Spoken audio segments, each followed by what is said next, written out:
It's not about the belt. The belt is ridiculous. just symbolic. Everybody gets a belt when you win a match. That's just what happens.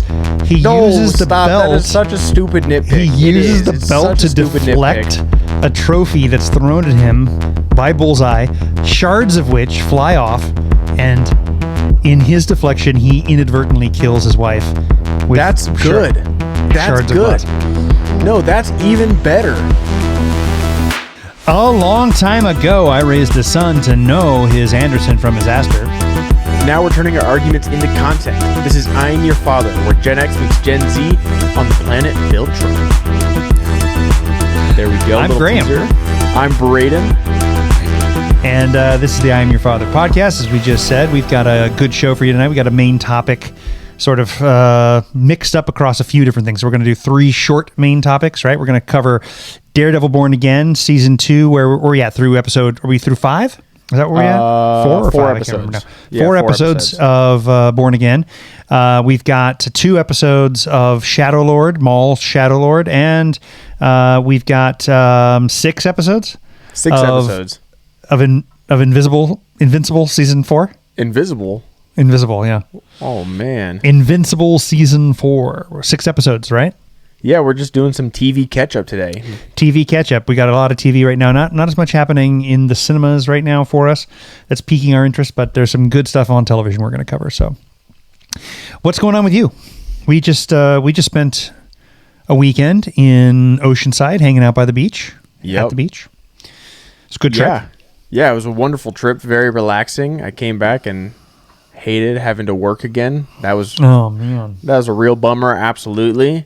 But I've been looking forward to this episode. I mean, we took a little break again. We keep, there's not a whole lot going on constantly here, so we keep doing little breaks here and there. But yeah.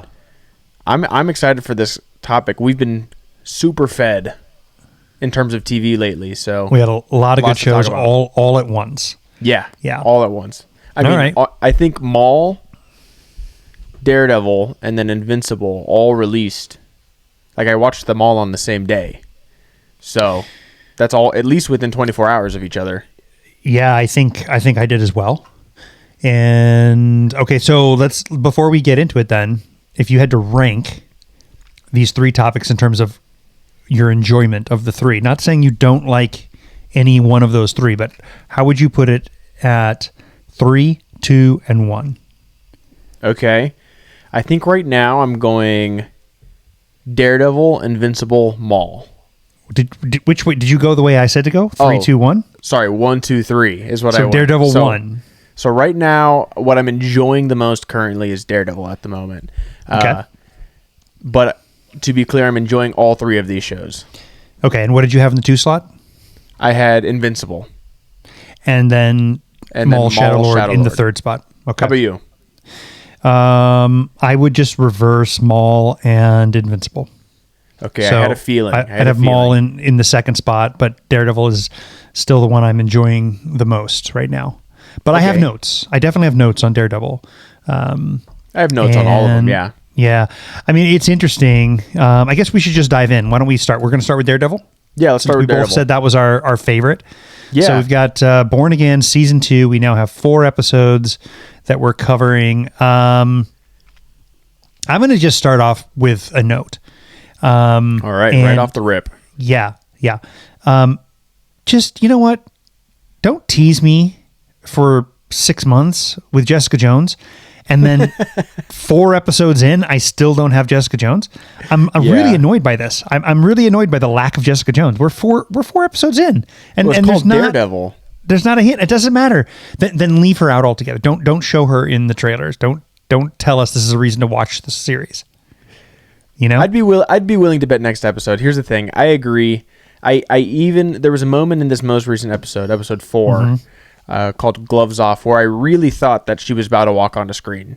Yeah, I did too, actually.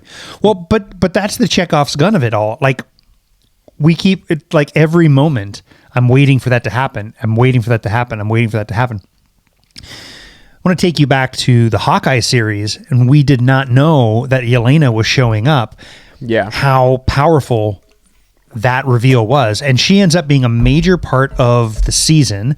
It carries her character from Black Widow right into the next phase of the MCU. It was a great reveal. They didn't need to tease her in the trailers for us to be willing to watch the show. I'm right now, I'm wishing that had been the case, that we would just be surprised in episode 5 or 6 of Daredevil that Jessica Jones is showing up when she shows up, rather than be sitting around waiting for it. Because for me right now, it's looming over the show.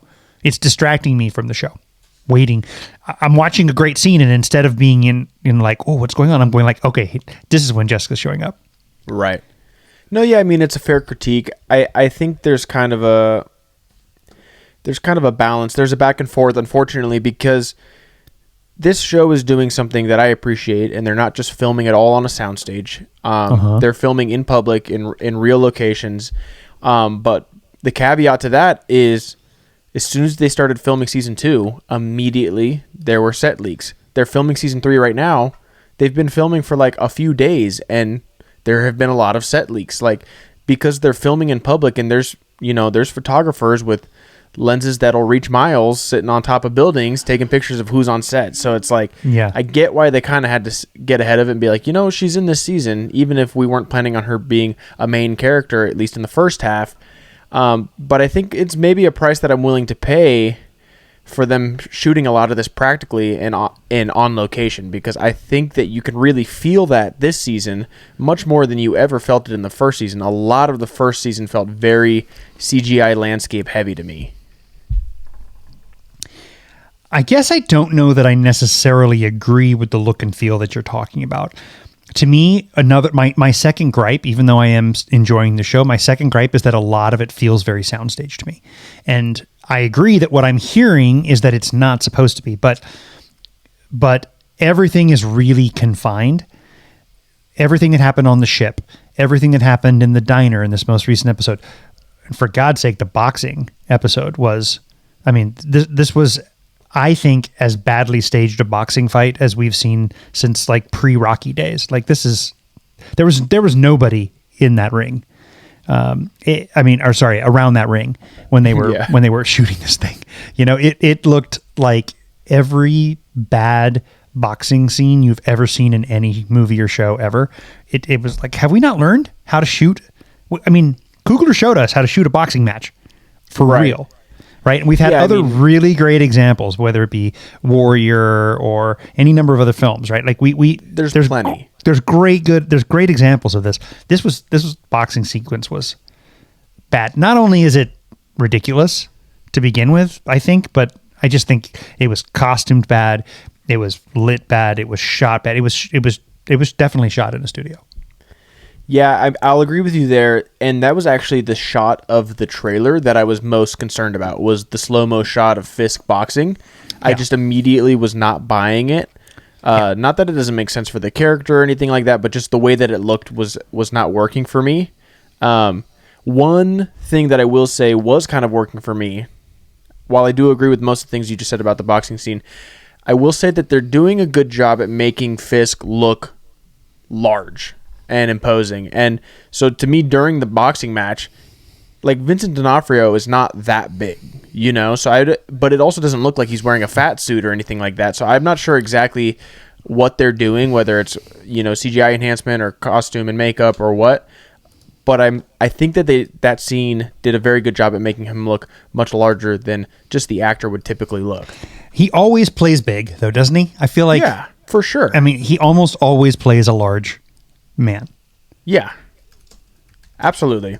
Also, I do want to push back a little bit on the diner scene, too. He is 6'4", by the way.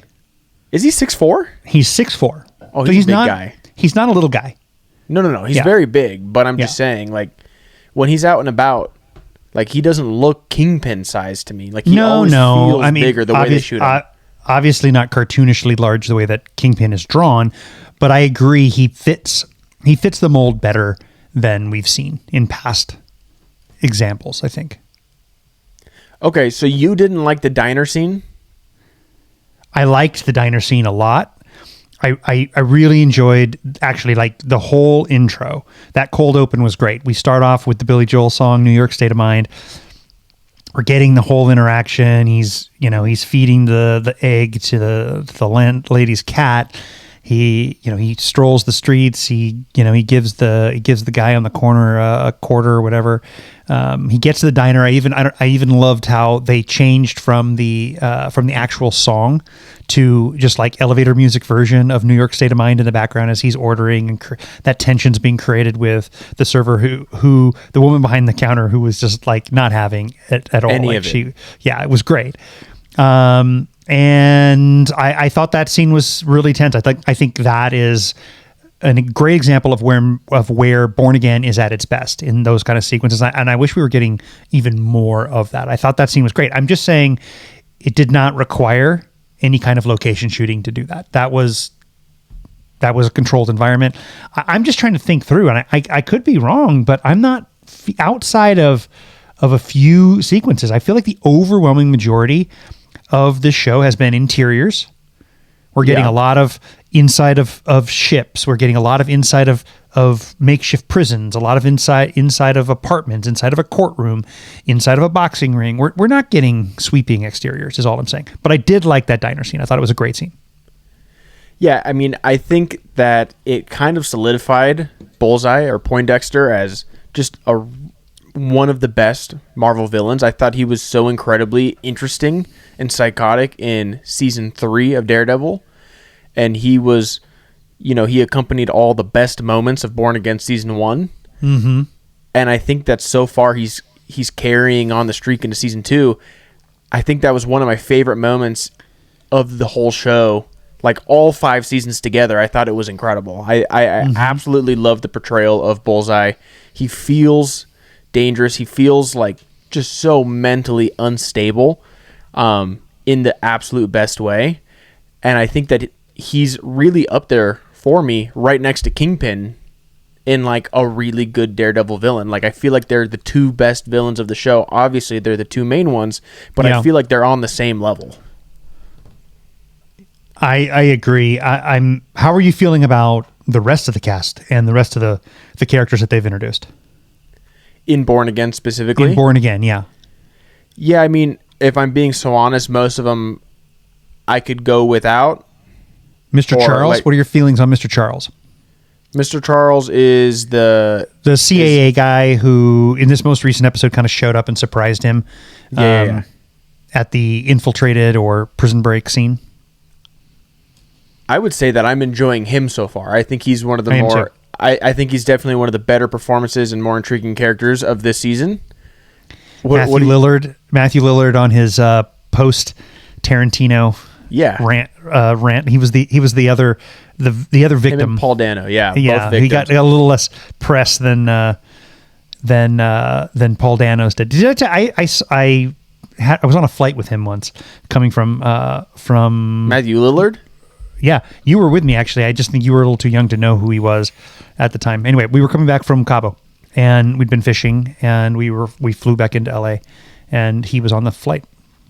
Anyway, actually, I'm going to go out and say this is the most I think I've ever appreciated him. I like him a lot in this role. I think he's doing a great job. I'd like him to have a little bit bigger role. Yeah, and hopefully he will moving forward. I mean, he's basically shown up, I think, only 2 times, maybe 3, and he's stealing the screen every single time. So I definitely appreciate him. There are some other characters that I still don't super care about, like BB Urich, Cherry, even, I'm forgetting her name now, but Matt Murdock's attorney partner, who's been showing up a lot. These are all side characters that I really don't necessarily care about at all. Not that they're doing a bad job, but just maybe that they haven't been built up for me yet. I'm still 90% interested in the original cast. Oh, McDuffie, you're talking about played by Nikki M. James. Yeah. Who I was lucky enough to see on Broadway when she was quite a bit younger in the Book of Mormon. Anyway, I think she's a great performer. I really like her a lot. Yeah, and she's not doing bad in this, but I'm just saying I don't feel like they're doing a great job at making me care about these new characters that they've introduced overall.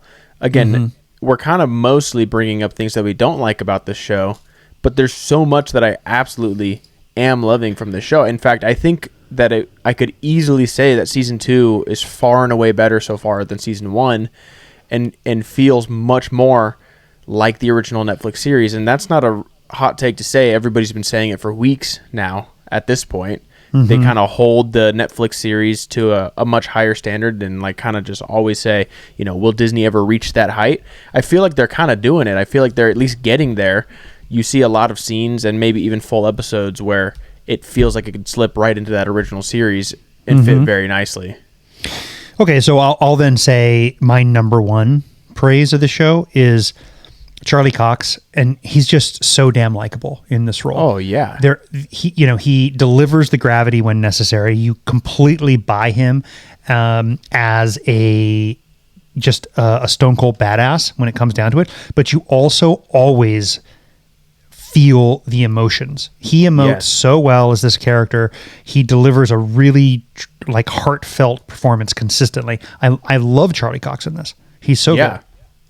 I mean, I love Charlie Cox so much in this that I would be concerned to watch him in anything else because I think he just has to play blind at this point. Well, it's funny because I was watching the most recent episode earlier this morning. I was watching it, and Marissa asked me, "Who's the actor who plays Daredevil?" And I said, "It's Charlie Cox." And she said, "Well, what do I know him from?" And I said, honestly, I can't think of anything I know him from except for this role. He just is this role for me. I'm looking at his IMDb right now, and other than his MCU credits where he plays Daredevil, I don't know that I've seen any of these things or remember him in anything. I and that's really odd. Role. It's really odd to me. I mean, Vincent D'Onofrio's been all over the place.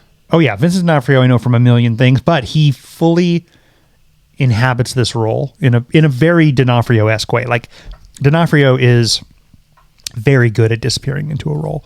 He's and all in on this. Yeah, absolutely. I'm honestly not seeing anything that I know Charlie Cox from at all other than these, and he's so damn good. I guess from that perspective, I kind of would love to see him in a totally different part because I think he's clearly showing us a ton of range. And that's unfortunately rare in these Marvel projects. We don't get characters that are written with such depth that a performer can get in there and really do so much with it. And I'm really enjoying this aspect. Yeah. I mean, I'd honestly be willing to say that Daredevil is probably a top 5, maybe even 3 written Marvel character in terms of what we've seen in live action up until this point. I think the writing for him is incredible, and it allows him to just give one hell of a performance. And I agree with you. Like, when we talk about this comic book casting, we Robert Downey Jr. as Iron Man, Heath Ledger as Joker, and so forth. And I really think, even though we haven't seen him in too much else, Charlie Cox's Daredevil is an all-time casting. He's absolutely perfect as Daredevil. I don't think there's anybody who would deny that or even argue that at all. Right. Yeah, I agree. I do want to bring up one of my favorite moments from the whole episode. Okay. At least it was a moment, and I immediately, as soon as it happened, I clicked back 10 seconds to watch it again, and then I did that one more time because I just thought it looked so cool. And that's the scene where Daredevil confronts Bullseye in his apartment. And he does the little thing. He puts his headphones on. He presses play on his thing. He realizes Daredevil's there. And he drops the disc down and then ricochets it off the wall. And the camera spins around to Daredevil catching it and throwing it back. Yeah. And lodges into the wall. It looked so cool to me. I just watched that 3 times in a row. The way that they're shooting the action, especially in season 2, I think is at an all-time high for Daredevil, period. I think the action has been so incredibly interesting and well shot and well choreographed this whole season. I agree. A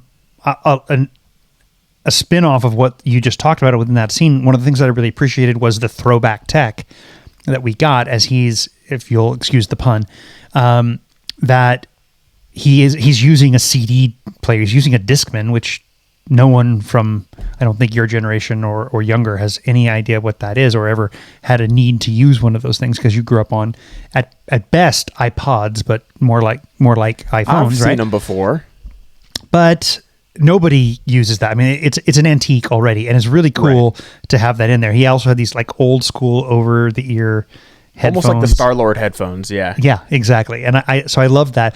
And I found myself wanting to go back and kind of re-watch Daredevil. I feel like old tech pops up from time to time within the show, and that's clearly a choice. They're trying not to like lean too heavily into the now because they realize that things age too quickly.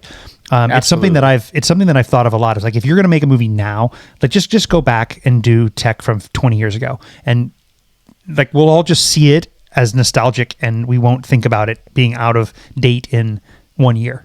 You know? Well, you're absolutely right. Unless it's like a sci-fi film, it always feels very bizarre to see modern technology in movies and television. When somebody pulls out their iPhone, or they pull up a feature that their iPhone can do, or whatever like that, it does feel very out of place. Like, I don't want to be thinking about phones and technology really in a story about Daredevil, you know? So I think that you make an excellent point there. And that's not something that I initially clocked, but you're absolutely right. We're not dealing with a bunch of iPhones and stuff like that. I mean, a little bit this season from like, you know, the press and whatnot, but yeah, I think you're absolutely right. That's a good point. Yeah. All right. So how many episodes do we have left? We have, I believe, 4 episodes left. So, because we're 4 in on Daredevil, yeah, we have 4 left. But before we move on, there is one more huge thing that we do need to touch on. Like a really big thing happens in this episode that's kind of been, you know, maybe coming for 5 seasons at this point.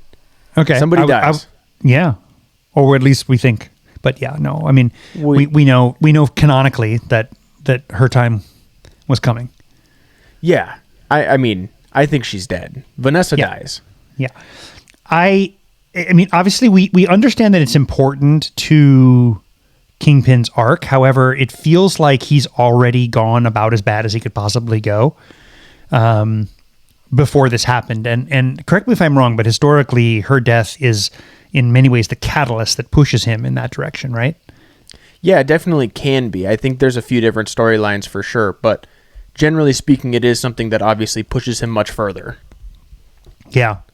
Well, it'll be interesting to see where they let him go. I have to say that I didn't love the manner with which they did it. Like, again, it was part of that whole boxing sequence where for some reason there's a belt.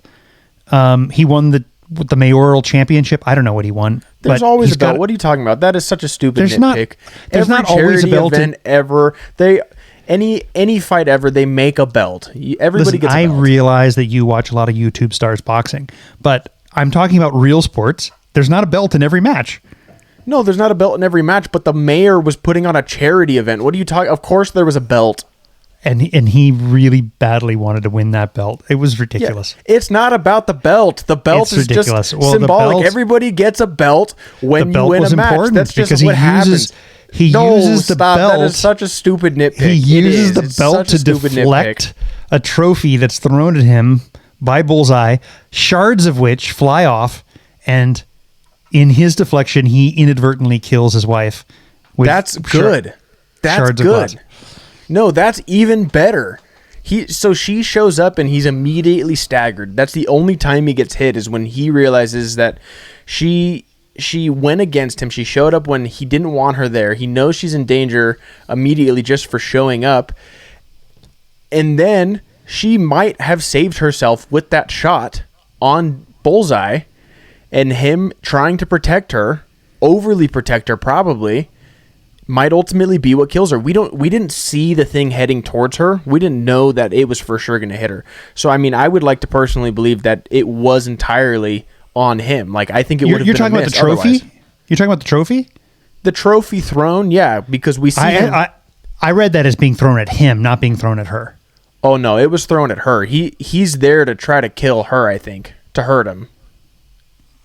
I guess it could go either way. That's not how I read it, but I read it as him defending himself, not defending her.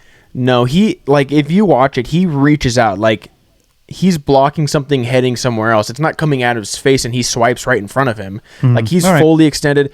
But listen, here's the thing.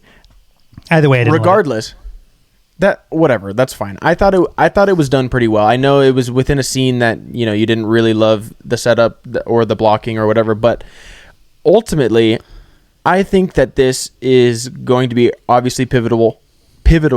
Oh my God, for a few reasons, but I don't think it's, like you said, he's already bad. He's gone full bad. I don't think we're going to see him go much worse. If he does, it'll be to an extent where he loses his power, right? But I think this will definitely be what staggers him and ultimately, you know, will be what defeats him. He murders indiscriminately. He's turned New York into a police state. He's running guns. It's pretty bad stuff that he's doing. But he is still worried about maintaining his power. And now he may not be. Now he just may be straight revenge. No matter what happens. Yeah, we'll see. All right. I'm enjoying the season a lot. I really am. I am too. To me, this last episode was a tale of two cities. Like, it was the best of times and then was the worst of times. It started off, I think, stronger than the series has ever been. It ended, to me, in the weakest way possible with the boxing sequence. So, diner sequence, all-time high for the show. Boxing sequence, all-time low for the show. That's a hot take for sure. People are going to love that scene. I just know it. People are wrong. Or you are. I mean... I suppose, but in this case, it was just an ugly shot scene. So let me ask you this. Let me just ask you this, and we'll probably check in on Daredevil a few more times, or just at the end of the season. But give me your quick, like, as of right now, like, rating of this season, and maybe also your rating of last season, like out of 10, last season and this season. So just so I can kind of gauge how this season's doing so far for you.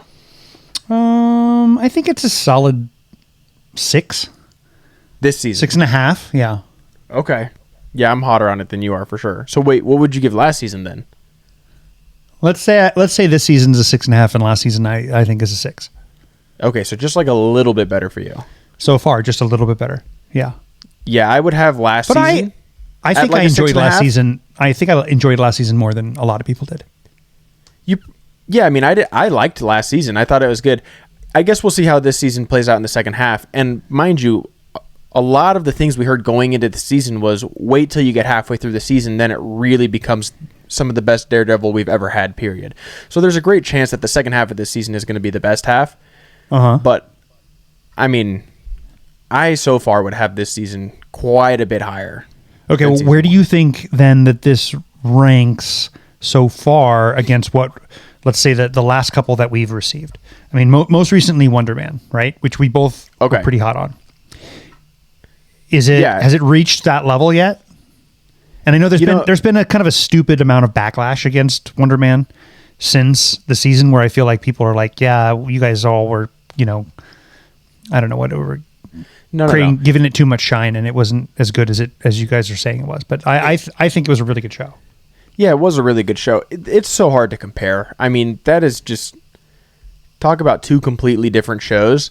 It's going to be really hard to compare. I enjoy both of them so much. At the end of the day, I love Daredevil infinitely more, and I mean the character, more than Wonder Man. So I'm always going to have a bias. Like, I would want 10 more seasons of Daredevil rather than one more season of Wonder Man, personally. So... I mean, I'm enjoying Daredevil more. I wouldn't say that necessarily means it's objectively better so far. But yeah, I don't think that it is. But I agree that I like the character more, so I'm more likely to tune in and watch it. But I think that objectively Wonder Man was a better show. Now, we got the entirety of Wonder Man. We haven't seen the entirety of this project yet, so I guess we'll see. Yeah, I mean, let's fingers crossed the second half is solid. It only needs to be solid, or at least as good as it's been so far, to be a great season of television for me. Fingers crossed they actually give us Jessica Jones by next episode. If we're still waiting after 5, I'm going to be super annoyed. I really can't imagine. Like, that'd be a crazy thing to show in the trailer, and then she doesn't show up till, like, well past halfway. That'd be crazy. That'd be a really bizarre decision. It already feels late to me, but it is what it is. All right. Okay. Let's move into our second topic of the episode, Invincible Season 4. We've been getting weekly drops, more or less. We're in 5 episodes in, I think. Is that right? 6 episodes in on? Okay. I believe. Right, one of these days. 3, 4, 5. I don't know, 5 or 6 episodes. I think 6. Okay.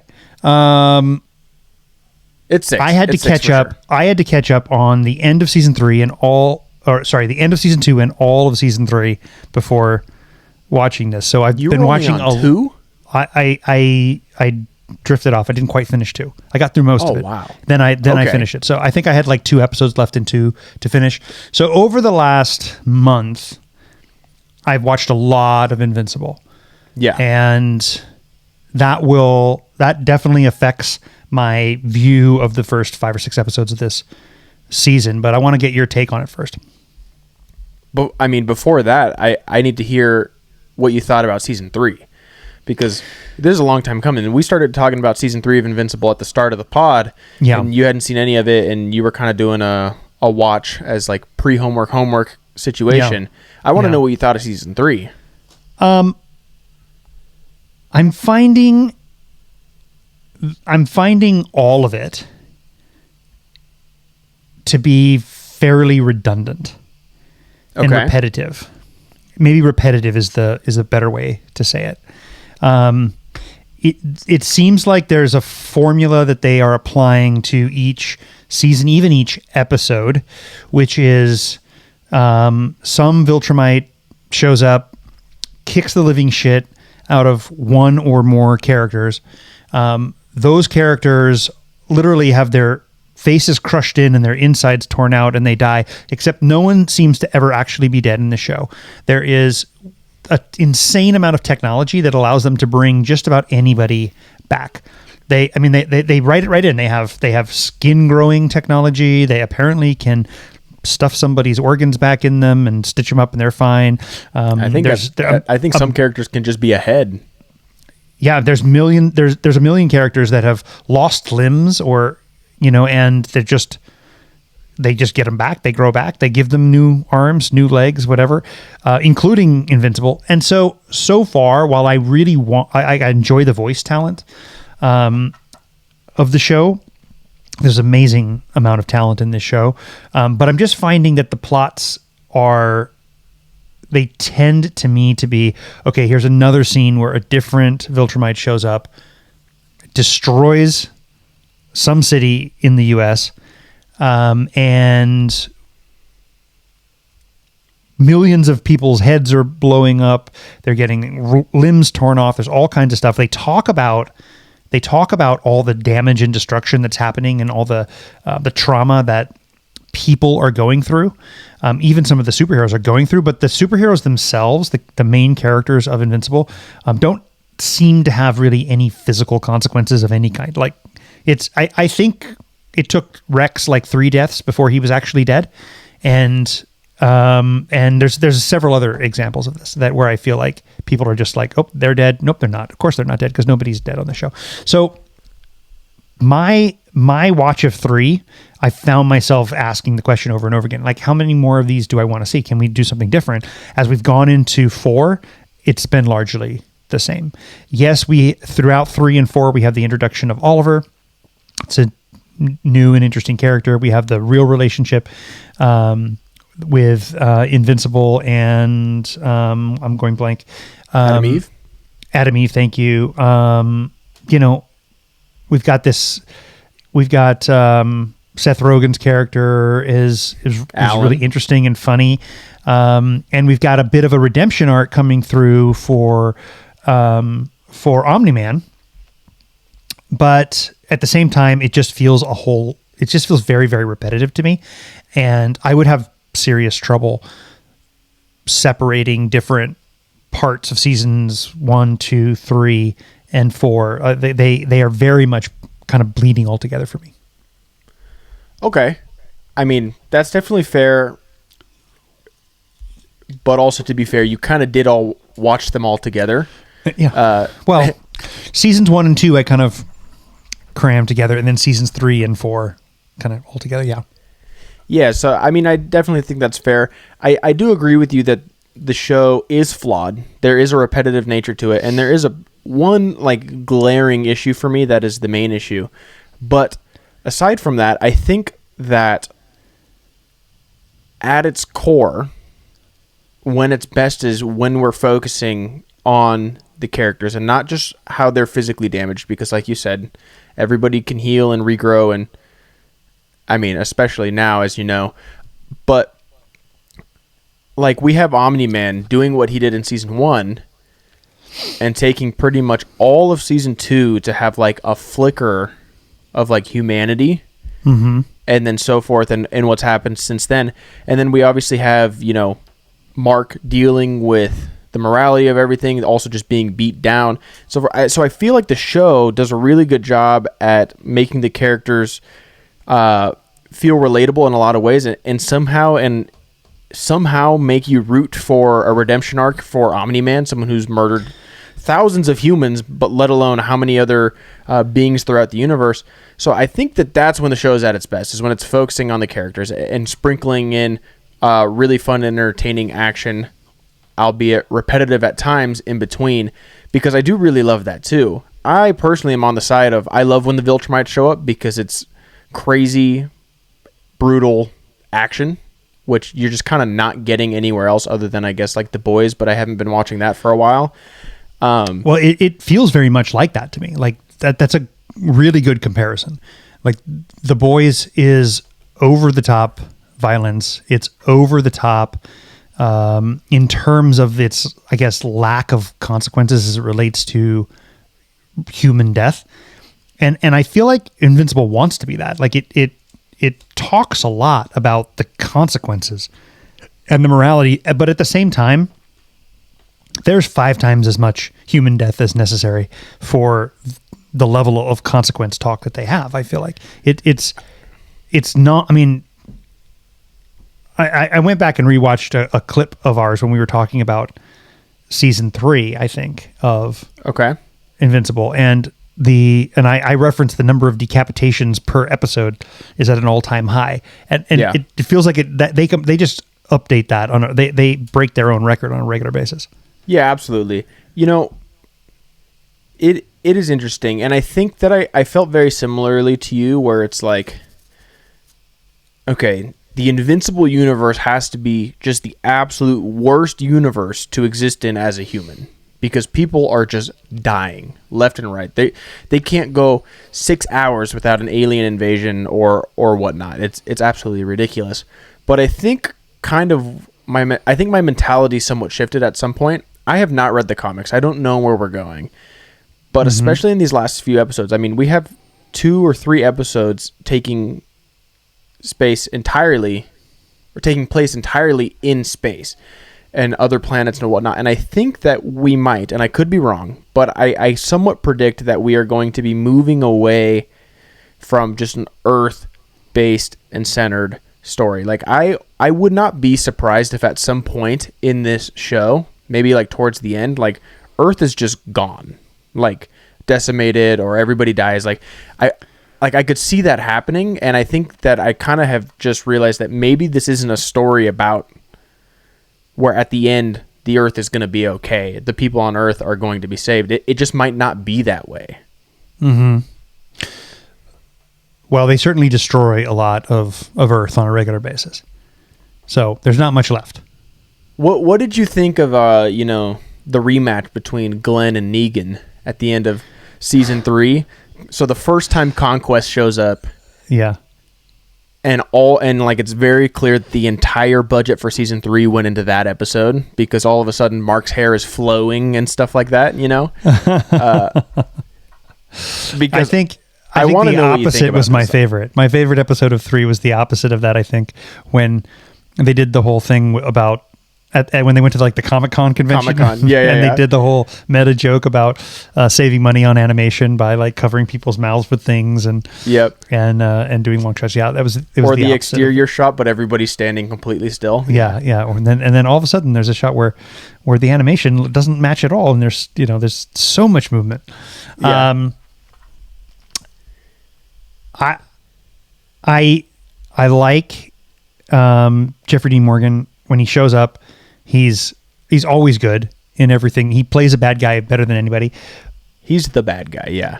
But the Conquest, the whole Conquest storyline is exactly what I'm talking about. Like, he shows up, apparently he's the baddest of the bad, except he's not, because every other one of them is badder than them. He has an insane knockdown drag out, but then he somehow doesn't die. He comes back to life. He's fine, and now we're going to deal with him again. And then, he takes Mark to the, he literally rips his guts out. Yeah. But nobody's really dead. I would not be the least bit surprised if Conquest comes back. I don't know how to trust anybody's death in this show. So I'm 99% sure that he's done for.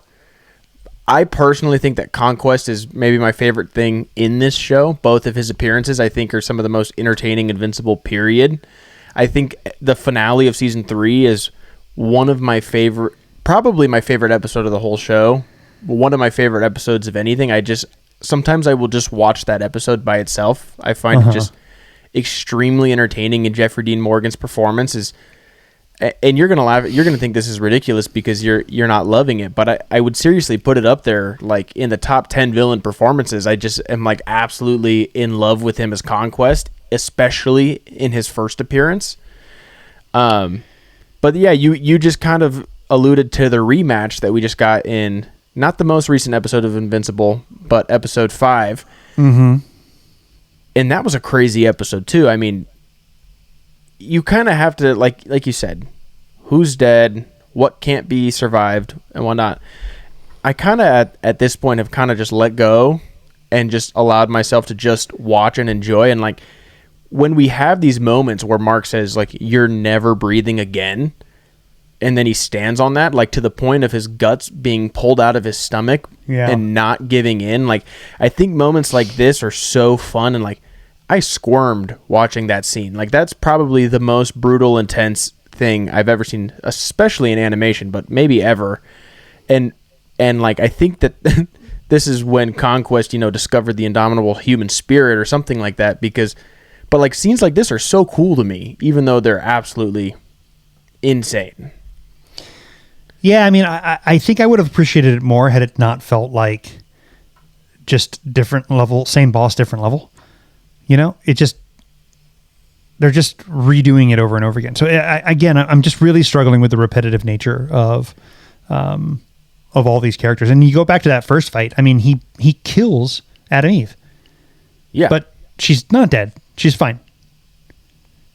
She's back. Yeah, I mean, from what I understand, yeah, I mean, I won't argue with you because you're right. But like, would you prefer that we've been dealing with Conquest the whole time and then keep fighting, or would you prefer like Conquest shows up as one of the most powerful Viltrumites and we have to get past him before we get to the next Viltrumite and so forth? Like, what would you prefer here, I guess?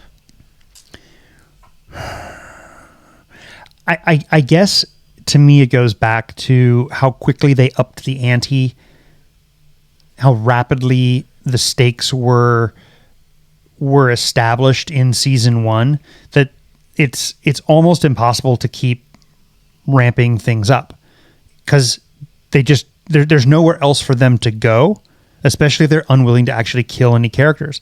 So I don't know how to fix this show for me. I don't know how to, because I don't feel any real consequences for anybody. I don't feel any real stakes for anybody, despite the fact that they are trying really hard to connect emotionally to what these characters would be going through in real life.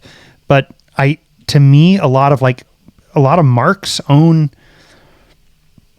conflicts are somewhat anticlimactic for me, because he should know by now that it's fine if they break his arm. It's fine if they rip his guts out. He's going to come back to life. It's fine. Oh, Adam Eve's got her face torn off. She's back. It's all good to go. But I don't think Mark's conflict is, I don't want to get hurt anymore. I don't want to like, somebody might kill me. I don't think he's worried about that. I think he's more so worried about becoming a Viltrumite, like having to kill people for what he deems the greater good. Like, that is what the Viltrumites preach. And now Mark is at a point where he's realizing he can save people by killing people, and he's struggling with the morality of that because he's already seen where that path leads in his own father and so forth. I guess my point, though, is the people that he is afraid to kill because it will prove that he is his father's son, none of them are actually really ever dead. I mean, a lot of them keep getting brought back, and he's upset about it. Who was being controlled by the alien? He just blew his head off. Yep, there was that one guy. Yeah, and I mean, for sure, Angstrom Levy, who he killed at the end of season 2, but was repaired, like I get it, but like even though he didn't end up being fully dead, like we still see Mark deal with for almost a full season the weight of having killed somebody, at least in his mind, which might as well make it real, right? Yeah, I guess like I said, it's just for me, the what equals death is so nebulous in this world that the emotional ramifications of death are not ringing true for me. Okay. I understand what you're saying. And we've spent a good time on Invincible. And I still want to talk about two quick things. There's plenty to talk about. We don't need to go over everything, but there are two things I do want to mention. Okay. One of them is being talked about online like crazy. So, I mean, I don't even know if I'll use this as a clip or not because everybody's talking about it already. But my main complaint with the show, I love this show. I'm gonna be positive on it way more than you are. But my main issue with this show, and you might agree to an extent, is the power scaling. And that's just, there's almost no consistency in how strong and fast and durable characters are. Like, at the end of season 1, Omni-Man is flying Mark around the world in seconds. Like, they're in Antarctica. And through people. And he also gets hit by like a beam from the sky that like is like nuclear levels of power. And then next season, like, you know, the Mauler twins have a stun gun that are taking down Viltrumites, and Mark can't keep up with a dragon flying 50 miles an hour and so forth. Like, this is a problem that's happening in the show right now. It seems basically only that when Viltrumites show up is when our Viltrumites become powerful, and otherwise when they're just fighting these people on Earth that should really be zero issue at all, it's a struggle. And for me, that's what takes me out of it the most. I mean, Mark, you're right. Unless he's fighting a Viltrumite, Mark is thrown around like a ragdoll in every other situation, and has to always like seemingly remind himself that he can fight harder. And you know, it's almost interesting because there is like this concept that is dealt with Superman sometimes. Like I think we've talked about it before, maybe not, but one of my favorite Superman moments of all time in anything is the scene where Superman in the Justice League animated series is going up against Darkseid, and he gives this speech and basically says like, I'm having to always be careful to never hurt anybody, living in a world of cardboard. Let me show you how powerful I really am, kind of a thing. It's this great moment. If this Why is did what that they work, were, though? Why did it work? Yeah. Well, I think it kind of just adds to the Superman conundrum of like, I think it works well with his character. Like, yeah, he's going to struggle sometimes because he could kill anybody and he doesn't want to kill anybody. Yeah. Like, he's holding back. I think it also works because it was a card they played one time. At the end, also. Yeah. And I think that might be why it worked the best. So if they were kind of exploring this thing, like Mark is fighting somebody, he's kind of getting his butt kicked, he pushes a little further and accidentally kills them, then I think that might help me excuse a lot of the struggle, and where he's having a hard time finding like the right in between of, you know, not getting his ass kicked but also not killing people. But he's mostly getting tossed around unless it's a Viltrumite. And that's the other thing. Like, they've introduced a move all the way back in season 1, a move that Viltrumites can do, including to other Viltrumites, where they, you know, instead of making a fist, they make a dagger with their hand or a spear, and then they can chop heads off or go right through your stomach or whatever. And then it's like, why are they ever punching people? Ever. If they can go like this and kill them, you know? It's just a power scaling issue. And the writer of the comics has said that he doesn't care about power scaling. He thinks it's boring and uninteresting. He just cares about storytelling, yada yada. I mean, sure, if he doesn't want to, that's fine. But if you're gonna make a show where power scaling is not a thing, I don't know when I'm ever, to your point, I don't know when I'm ever supposed to feel scared for a character. Yeah. And that's where I'm at, I guess, just in general with Invincible. So how many more episodes do we have in the show? We have, I believe that was episode 6. So I think we have 2 more this season. Apparently, I mean, I don't know anything about the comics. Coming from the comic readers, they're going to be awesome. I mean, I personally and I think I have seen a few other people also feel this way. Like we got Thrag a few times this season, but in this most recent episode more so than any. And I'm feeling somewhat underwhelmed by who they're introducing as, basically like the Thanos of Viltrumites. We haven't seen him do anything yet, and so I thought this was going to be the episode where maybe he did something. I was feeling a little underwhelmed. I'm seeing all these people saying, just wait a minute, like, yeah, maybe I see what you're saying, but just wait. Let's see what happens in these last 2 episodes, because Thrag is that guy. We'll see. But I think I agree with you. I think there's going to need to be some deaths. I think some of these people, and not just people we don't care about, like, Battle Beast or whatever. Like, I think at some point soon, like, Omni-Man's going to have to die. Maybe Oliver, maybe Alan. Like, people are going to have to start dying for me to continue to enjoy this show as much as I have.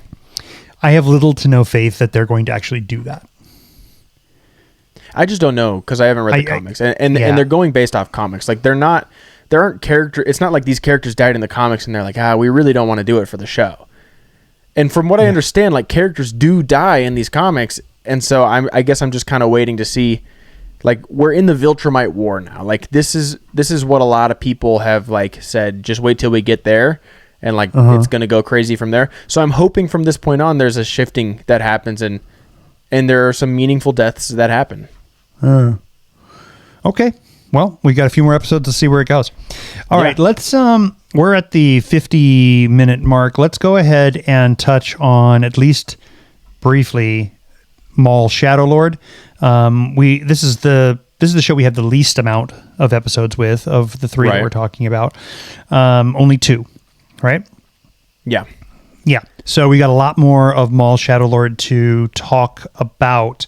You are a big fan of Rebels, of the Clone Wars, of various Star Wars animation. How are you feeling like Maul Shadow Lord is holding up? Yeah. So far, I think it's awesome. Not perfect, but I think it's very solid so far. It's good that we're touching on it last, because we only have 2 episodes, so it'll be quick. Yeah. And I kind of almost just, I know it was 2 episodes. I kind of just think of it as 1 episode. Like, I just turned them on back to back, and it didn't feel like a clear cutoff point and like a separate story. Like, it just felt like one long episode to me. I'm enjoying it so far. I think Darth Maul is obviously one of the coolest Star Wars characters ever. Especially since reintroduced into animation, they've really given him a lot more to work with as a character. I think Sam Witwer's performance as Darth Maul is one that I've always enjoyed. I know he's not your favorite guy, but his performance, I think, is really solid. And I think that the show's doing a great job at telling a story that is intriguing and interesting while not powering down Darth Maul either. Like, every time Maul is in action, he feels like Darth Vader levels of powerful and scary. Like, not to say that he's like not in any danger whatsoever, but kind of feels like he's in no danger whatsoever. Like, he's just kind of aura farming the whole time. He wants to take a prisoner, he's going to take the prisoner. He wants to break into this place, he's going to break into this place. He wants to kill this guy, he's going to kill this guy. And at least so far for me, I just think it's really cool and it's really working. Okay. Cool. How about you?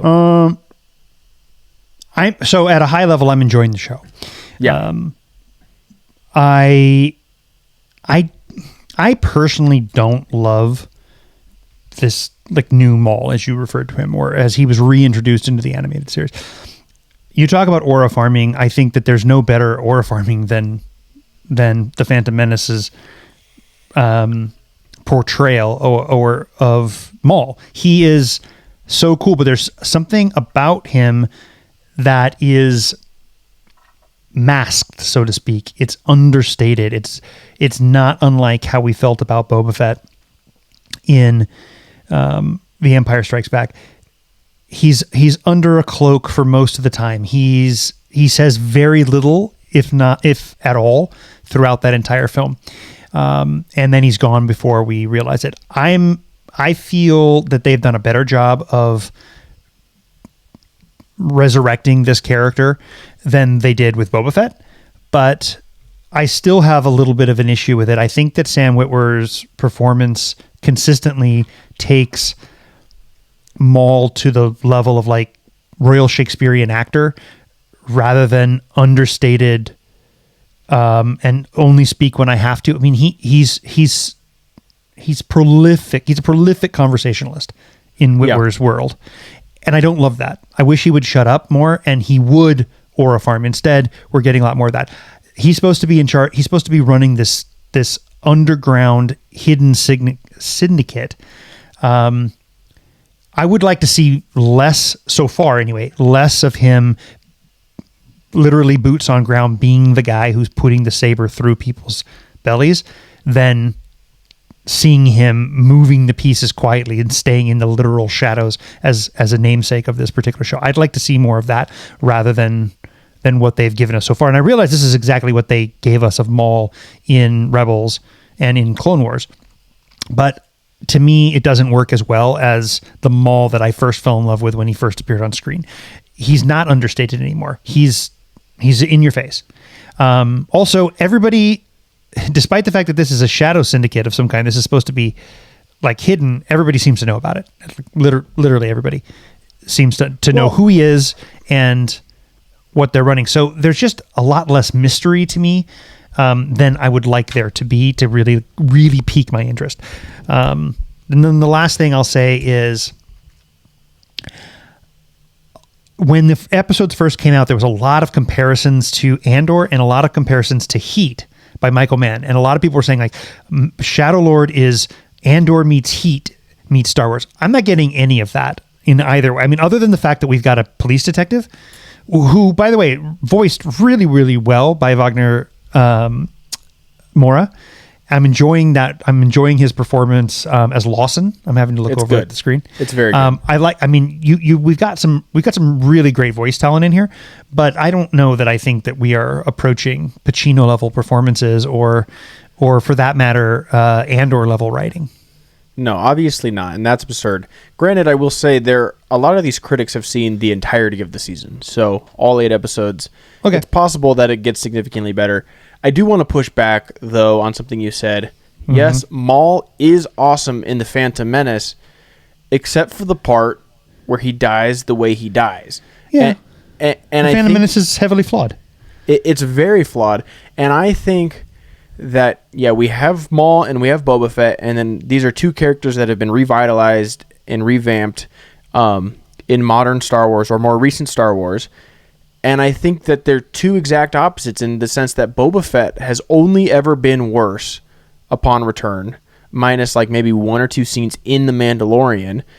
And Darth Maul, to me, has only ever been pretty much better. And yes, it is different. And I will agree with you that the characters don't always seem to fully line up, but I feel like there's a transition period that happens when he first returns in the Clone Wars, where we start to see him become more this Maul that we now see later on around closer to the original trilogy. And so you kind of have to understand in a way that this is kind of the Maul that I've grown up with.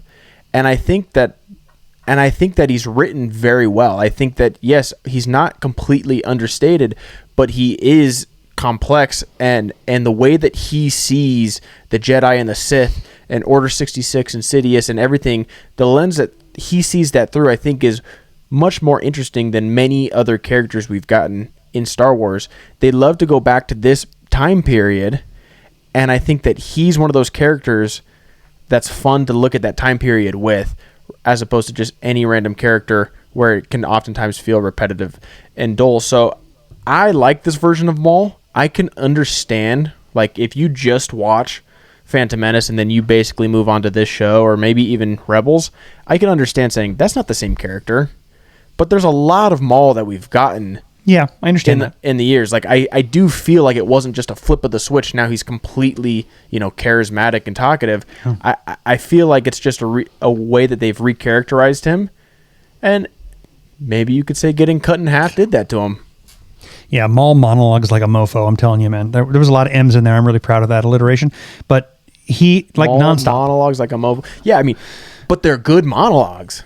I guess I just there was something so much cooler to me in his silence, in what he didn't say, that left me filling in all the gaps and really fearing this character. And I don't get that anymore, and it's a bummer to me.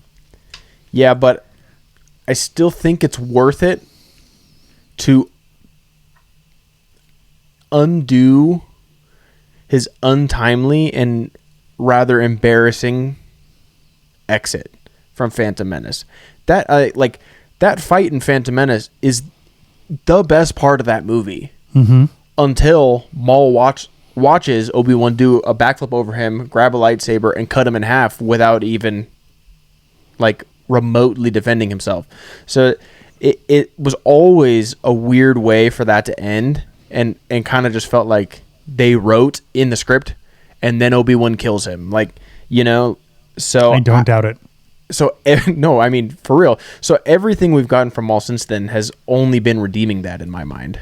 Yeah. Fair enough. Well, I'm looking forward to more of it. I will say that some of the action sequences I thought were really great. I loved Homeboy with his Gatling gun was a lot of fun. And yeah, like I said, I'm enjoying Wagner Moore's performance and several others. So hoping for a little more silence from Maul, but other than that, I'm enjoying the show. Okay, fair enough. I'm looking forward to it also. We are feasting currently. We have 3 or 4 shows to watch every week. It's a lot of fun. Yeah, and I also squeezed in a whole new season of Love on the Spectrum, which I'll shoot a little video for. I think this definitely falls into the what you should be watching. A good palate cleanser, maybe the best palate cleanser that there is, even better than Singles Inferno. Do it. So I'll do a quick side video on Love on the Spectrum season 4. I think you should. All right, let's get into homework. So we skipped homework. Yeah, we skipped homework last episode because it was supposed to be a short one, which I think it was. We came in at a mere 40 minutes, which is like lightning fast for us. I know. So we got to cover homework from 2 weeks ago. I gave you Moonrise Kingdom from Wes Anderson as referenced in the intro.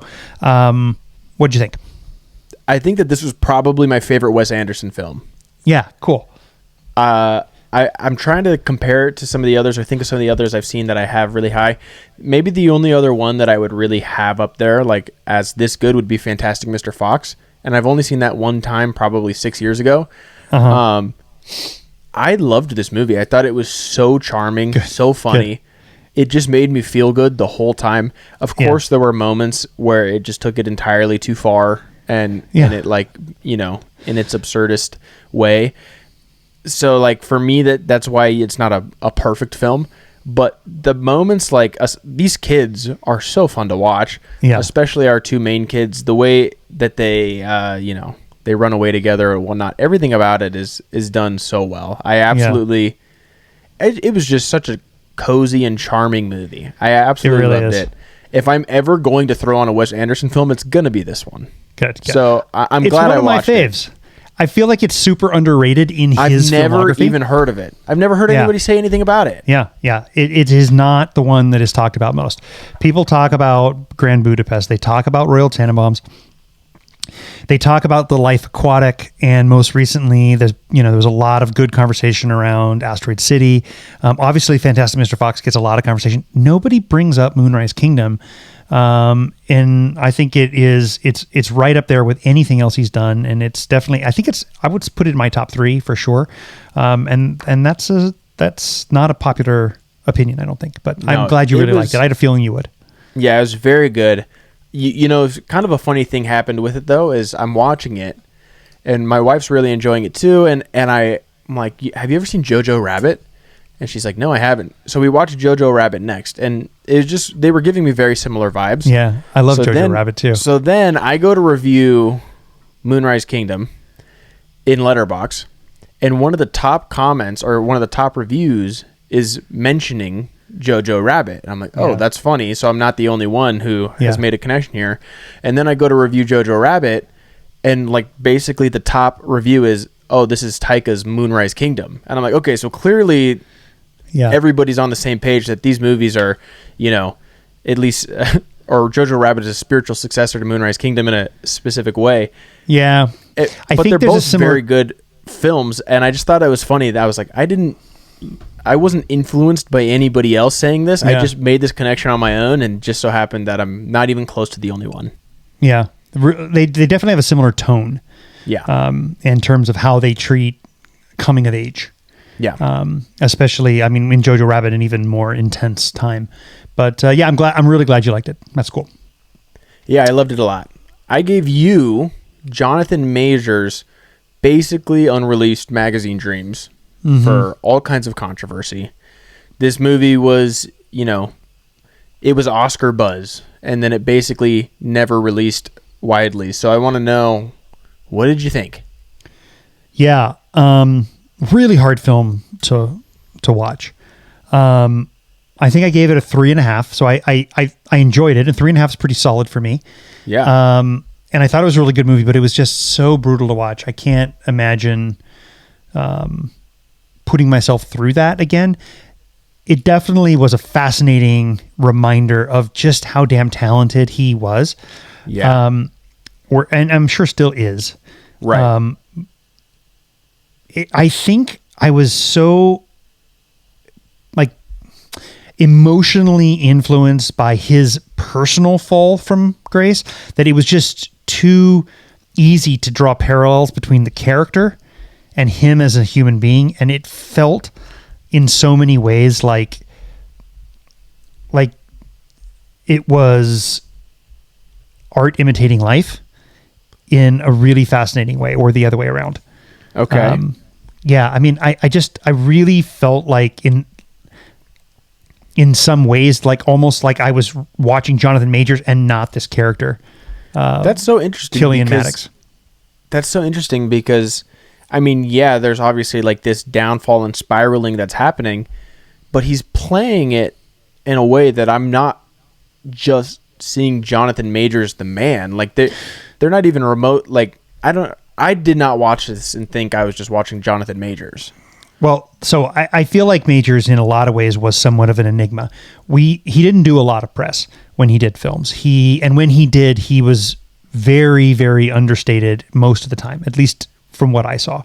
So I'm having to fill in blanks here, but it was just like, oh, this guy's back, and I felt like I was watching his life story rather than a completely fictional account of something. It was just, it's a testament to the quality of the film. Yeah. But the whole thing was just brutal. I mean, it really depressed me from the perspective of the horrific nature and the epidemic of loneliness that we find ourselves in as a society right now, and the oft either unspoken or poorly and toxically represented plight of young males in this country right now. It was really painful to watch the whole time. I think my body never unclenched the entire viewing experience. I think I even messaged you at one point that I was absolutely hating watching this good movie. Yeah, no, I mean, obviously the character Killian Maddox is mentally ill, from the beginning. And it deals with this idea of obsession, but also how this just completely disconnects him from any normal person. He has zero human connection in any healthy manner. He's hyper fixated on one thing, but also he's not finding himself successful in this. Yes, successful to maybe you or I, but not in the industry. And so he's just kind of fits into this in this area of no man's land where he has nobody around him, he has no relationships, and he doesn't even have the thing that he wants so badly, and he's just horribly lonely and depressed. And so I agree with you. It was definitely a tale, a cautionary tale in a way, and now, it's not one of those movies you're ever going to watch to feel good or watch a specific person's story. Is definitely one of those movies that's just going to depress you the whole time. But I definitely think it's worth watching. Yeah, it It was a really well-made film. Majors' performance is incredible. I mean, that's what I'm saying. So good that I felt like I was watching real life in so many ways. I need to work on my deltoids. Yeah. Oh, I was just in so much pain for him on his behalf the entire time. It is heartbreaking, honestly. Yeah. It really was. It really was. And it really made me think too. I'm like, this is the existence of people out there. Like, there are people who will be able to like really relate to a situation like this, and it just was really heartbreaking. Like, loneliness and inability to connect, especially like if it's because you're odd or like people just want to make fun of you. Like, it's horribly sad. Like, it just made me feel like crap. Yeah. All right. Well, thanks. You're welcome. Real downer. Yeah, should I assume you're going to give me another downer this week, or are you going to change it up a little bit? This week, I wouldn't say it's a downer. I definitely don't think it's a downer. This week, I don't know where this one's available to stream. You can figure it out this time. But this week, you're going to be watching The Secret Life of Walter Mitty. You haven't seen this one. Haven't seen it for a while. I might honestly watch it with you this week so we can talk a little more in depth. But I just remember really enjoying this film, finding something, rather artistic and beautiful about it. So I'm hoping you feel similarly. I don't want to really tell you about it. I don't think, and I mean, I know I'm sure you've seen trailers and whatnot, but maybe go into it a little blind. All right. Looks like it is not streaming anywhere. So it's awesome. Only available for rent, for VOD. Okay. Well, I'm looking forward to it. It's Ben Stiller. Yeah. Ben Stiller. Yeah. Okay. All right, cool. All right. I'm actually going to go backwards and pull one forward that you skipped, because I still never got your review on True Romance. So I'm giving you True Romance again. Okay. Sounds good. Okay. Tarantino written, Tony Scott, I believe, directed, and Tony Scott directed, Tarantino written, one of his first scripts, and hopefully you enjoy it. Okay. Sounds good. All right. Well, we've ranked, we've debated, we disagreed, though not about who shot first. It's all just another day in the galaxy. So whether you're Gen X, Gen Z, or somewhere lost in the timeline, please continue to listen, like, share, and subscribe to I Am Your Father. Until the next episode, remember that with great power comes a great second breakfast, but winter is also coming, so may the Force live long and prosper with you. Stand ready for my arrival, worm. It's a good line, dude. It's a good line. It is.